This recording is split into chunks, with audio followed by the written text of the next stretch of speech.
What's the meaning of cutoff?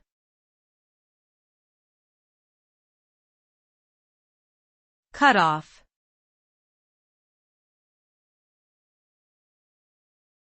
Cutoff.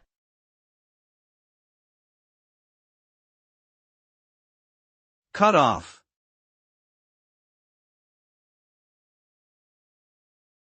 Cutoff.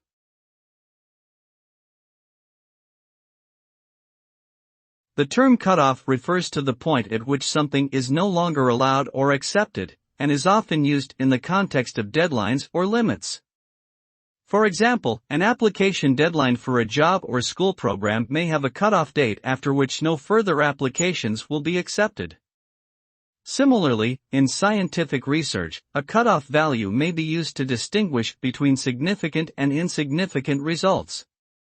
In essence, a cutoff represents a line beyond which something is considered invalid or irrelevant, thereby limiting further action or consideration.